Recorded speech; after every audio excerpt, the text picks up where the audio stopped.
different kinds of fruits, oranges, apples, guavas, sweet melon, pomegranate, grapes, dates, and pakoras, chutney as an appetizer, sharbot.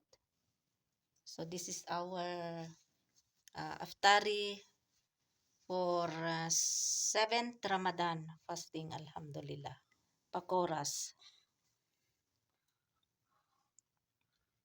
No need to make fruit chat, so this is bitter slices of fruits.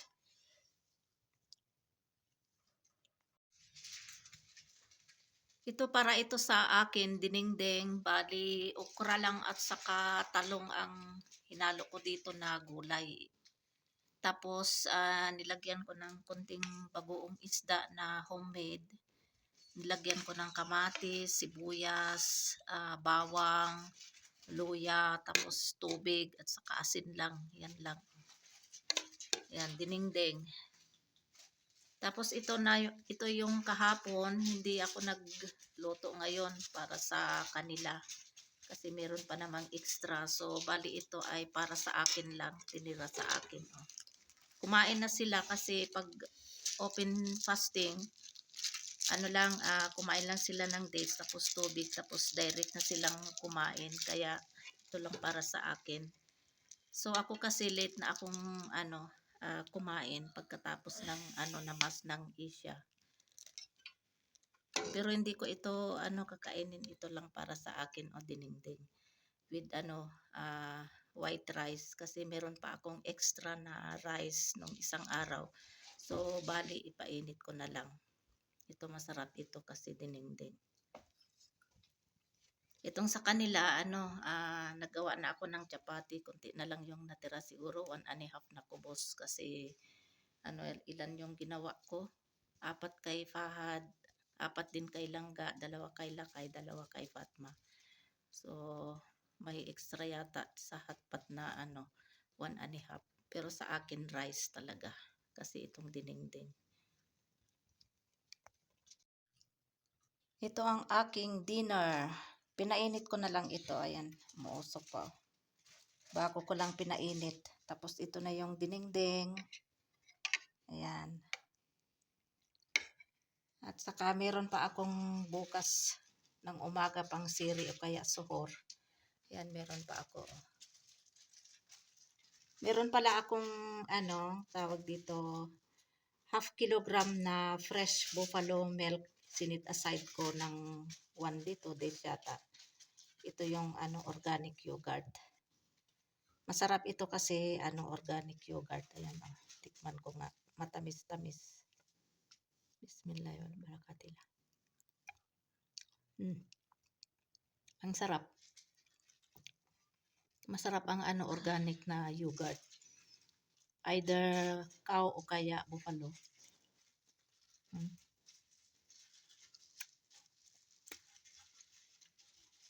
Kain tayo ng dinner. Kumain na silang lahat. Kaya ako na lang ang kakain. Kasi ayaw naman nila itong dinengdeng.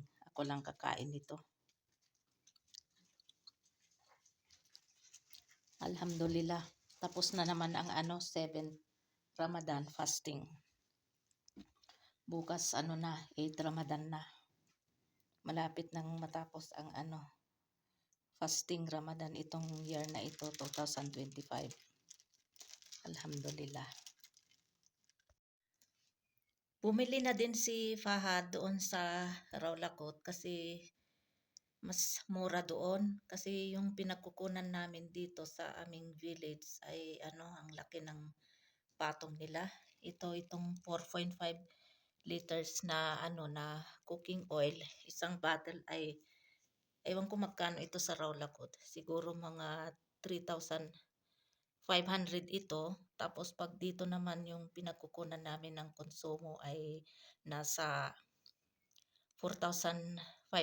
So almost 1,000 yung kanilang tubo. Itong na ito, itong mantika. naubusan na kami ng mantika kasi lalo ngayon Ramadan. Kaya araw-araw ang pagluto ng ng pakora o kaya samosa. Pero hindi pa ako nakaluto ng samosa. Matrabaho kasi yung samosa kasi ikaw pa yung gagawa ng wrapper. Kaya wala naman kasi mabibili dito na wrapper kaya ikaw yung gagawa talaga. Yung wrapper ng samosa kagaya din sa sa lumpia. So siguro mga 2 to 3 days baka gagawa din ako ng samosa. Tapos naubusin din kami ng rice basmati ito 5 kilogram. Sugar din. Tapos patatas 5 kilogram.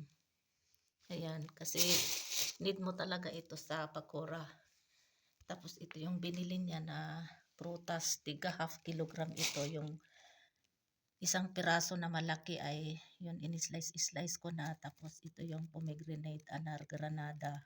Tiga half kilogram lang yung kanyang binili.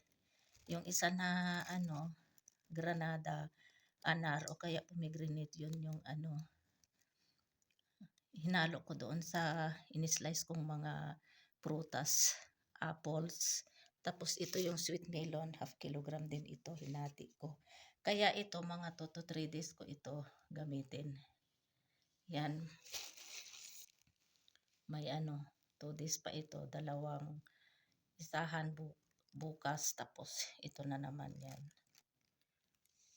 Tapos meron pala yung sibuyas. Yan. Tingnan nyo yung sibuyas ko ang lalaki. Dito lahat nilagay ni Fahad yung mga binili niya dito sa na ito, sako. Ayan, para isahan lang yung kanyang pagdala. Mabigat ito kasi tigpa 5 kilogram ito pero alhamdulillah kahit fasting si Fahad malakas. Ayan ang lalaki ng sibuyas. Ayan. Mura din ang sibuyas dito kumpara dyan sa Pilipinas. Mga mura din. Itong mga prutas mura. Yung grapes, yun lang ang pinakamahal. Sabi ni Fahad, yung 1 kilogram daw ay nasa 800 rupees. So yung kanyang binili ay nasa 1/4 lang. Nasa 200 rupees lang yun. So pag ang 200 rupees, nasa lang, magkano ba? Kasi yung 100 rupees nasa 20 pesos lang. Yan, times 5 kasi dito ang value ng pera. Tapos ito naman yung binili nila kayo noong 2 to 3 days yata. Ayan, marami pa 2, 4, 6, 7. Kasi pag nagbalat ako, tinatanggal ko yung balat. Tapos yun, nilalagay ko sa plato. Pati yung ito, hindi slice ko lang. Kaya ito. Dito kasi walang oil kasi na nabibili. Yung naka-pack na kagaya din sa atin dyan na makabili ka ng 1 peso. Ganyan dito wala. By bottle talaga. Pati yung mga patatas by kilo talaga. Kaya ang namin 5 kilogram ang kinukuha namin. Ganyan. Ito, yan, sibuyas. Dapat talaga by kilo-kilo ang mo dito pagbili. Pati yung mga prutas by kilo talaga, walang pira-piraso.